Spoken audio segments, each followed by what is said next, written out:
Marilah kita berdoa. Kasih karunia dan damai sejahtera dari Allah Bapa kita dan dari Tuhan Yesus Kristus menyertai kamu. Amin.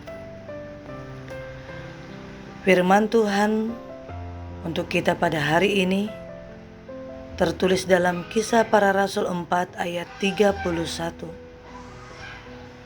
Dan ketika mereka sedang berdoa, goyanglah tempat mereka berkumpul itu, dan mereka semua penuh dengan Roh Kudus.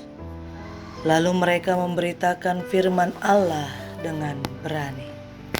Demikianlah firman Tuhan. Seperti ombak yang silih berganti menghampiri pantai, demikianlah beban masalah dan pergumulan datang dan pergi. Ketika masalah yang satu selesai, masalah yang baru datang lagi. Atau bahkan masalah belum selesai, yang lain telah datang bertubi-tubi. Dan banyak orang memakai metode berbagai cara ketika menghadapi persoalan. Ada yang menghadapi dengan berani, tapi ada pula yang lari dan bersembunyi. Suka atau tidak, siap atau tidak, pergumulan datang tanpa permisi. Lantas bagaimana kita menyikapi setiap persoalan? Bagaimana orang percaya seharusnya menanggung setiap beban pergumulan? Dalam nas ini, Rasul Petrus dan Yohanes diperhadapkan dengan pergumulan yang besar.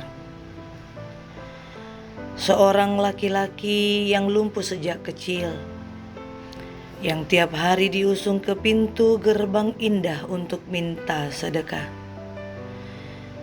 Didoakan mereka dan memperoleh kesembuhan. Tetapi kesembuhan itu tidak lantas disukai oleh orang banyak.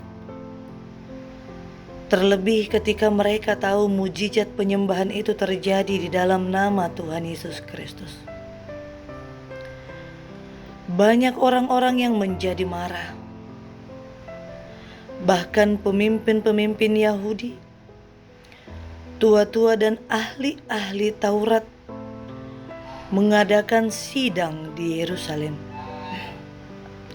Mereka mempertanyakan, dalam nama siapakah Rasul Petrus dan Yohanes melakukan penyembuhan?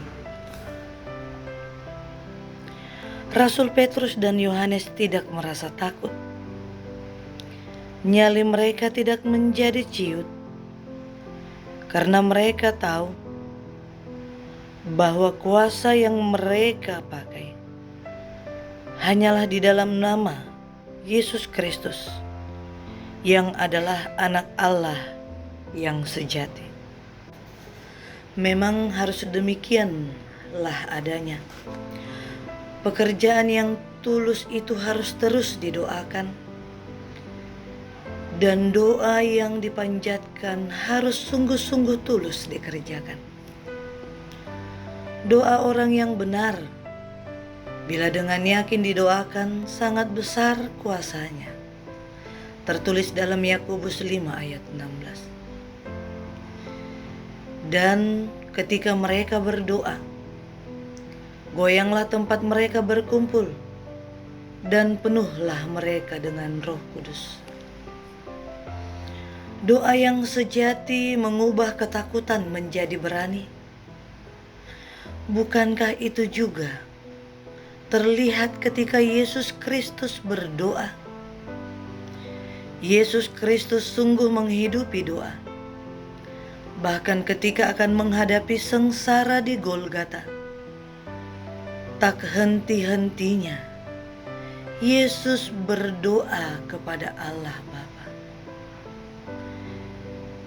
Di dalam doa dia mengawali, dia bertanya kepada Allah Bapa, "Ya Bapakku, jikalau sekiranya mungkin, biarlah cawan ini lalu daripadaku.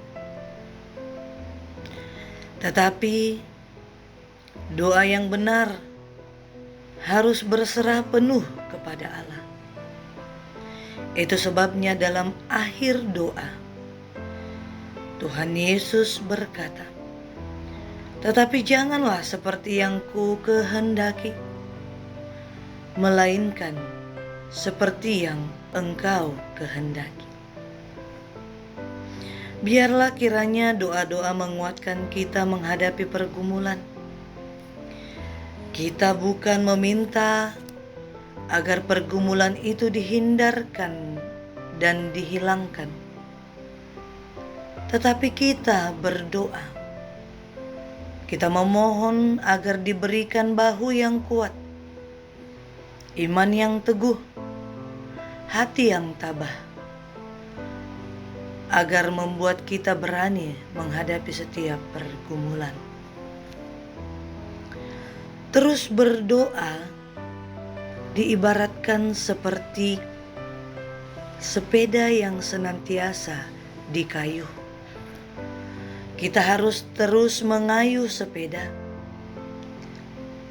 agar kita sampai di tujuan. Doa-doa yang tulus harus senantiasa dipergumulkan dan dipanjatkan, agar doa itu menjadi kekuatan kita sampai di kemenangan yang Tuhan sediakan. Beban itu bukanlah untuk ditakuti dan dibuang, tetapi beban itu dihadirkan untuk melatih iman kita agar tetap kuat menghadapi setiap persoalan.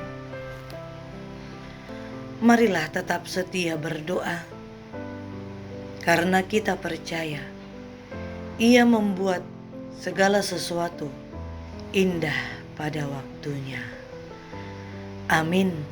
Marilah kita berdoa. Allah Bapa yang Maha Mulia, jikapun pergumulan dan persoalan Engkau izinkan hadir dalam hidup kami, maka kami bermohon dengan penuh keyakinan. Berilah kami kekuatan, dan kiranya Engkau mengizinkan kami memenangkan setiap persoalan yang Engkau izinkan hadir dalam hidup kami. Dalam nama anak-Mu Yesus Kristus, kami berdoa. Amin. Thank you for watching.